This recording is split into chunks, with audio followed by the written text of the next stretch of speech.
Tirupati jail నుండి bullet గాయాలతో తప్పించుకున్న Pushpa.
Icon star Allu Arjun, director Sukumar వీళ్ళిద్దరు కాంబినేషన్లో వచ్చిన పుష్ప 1 మూవీ ఎంత పెద్ద బ్లాక్ బస్టర్ అయిందో మనందరికీ తెలిసిందే.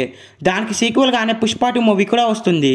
పుష్ప 1కి 180 కోట్లు బడ్జెట్ పెడితే ఏకంగా 520 కోట్లు కలెక్ట్ చేసి అల్లు అర్జున్ కెరియర్లోనే బిగ్గెస్ట్ బ్లాక్ బస్టర్గా నిలిచింది.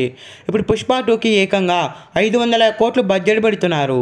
ఈ సినిమాకు కనుక హిట్ టాక్ వస్తే ఈజీగా 1000 నుండి 2000 కోట్లు కలెక్ట్ చేస్తుంది.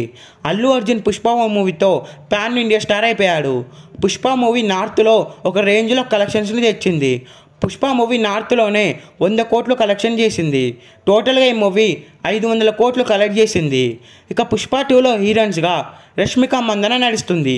అలాగే సాయి పల్లవి కూడా గెస్ట్ రోల్ నటిస్తుంది. ఈ సినిమాలో మెయిన్ విలన్స్గా విజయ్ సేతుపతి అలాగే ఫహద్ ఫాసిల్ నటిస్తున్నారు. ఇక రీసెంట్గానే విజయ్ సేతుపతి ఈ మూవీ షూటింగ్లో జాయిన్ అయ్యాడు. ఇక ఈ సినిమాకు సంబంధించిన అప్డేట్స్ అన్నీ కూడా స్టార్ట్ అవ్వబోతున్నాయి. ఈ మూవీ షూటింగ్ ఇప్పటికీ 50% కంప్లీట్ అయింది. ఈ మూవీ షూటింగ్ మొత్తం కూడా అక్టోబర్ మంత్కి కంప్లీట్ చేసుకుంటారు. ఈ సినిమాని సమ్మర్ 2024లో రిలీజ్ చేద్దామని అయితే ప్లాన్ చేస్తున్నారు. ఈ సినిమాని మైత్రి మూవీ మేకర్స్ వాళ్ళు నిర్మించారు. మైత్రి వాళ్ళకి లాభాలు వచ్చాయనే చెప్పాలి. ఇక ఈ మూవీలో వేరే లెవెల్ ట్విస్ట్ అయితే ఉండబోతుంది. ఈ మూవీలో రష్మిక మందన చనిపోతుందంట.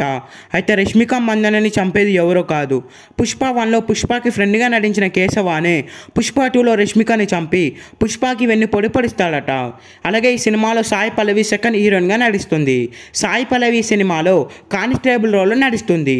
అయితే సాయి పల్లవి కూడా ఈ మూవీ షూటింగ్లో రీసెంట్గానే జాయిన్ అయింది. ఏది ఏమైనప్పటికీ ఈ సినిమా కోసం ఫ్యాన్స్ అయితే ఈగర్గా వెయిట్ చేస్తున్నారు. ఈ సినిమా థియేటర్స్లో రిలీజ్ అయ్యి బిగ్గెస్ట్ బ్లాక్ బస్టర్ అవ్వాలని కోరుకుందాం. ఈ వీడియో మీకు నచ్చినట్లయితే లైక్ చేసి షేర్ చేసి ఇలాంటి మరికొన్ని వీడియోస్ కోసం ఈ ఛానల్ని సబ్స్క్రైబ్ చేయండి.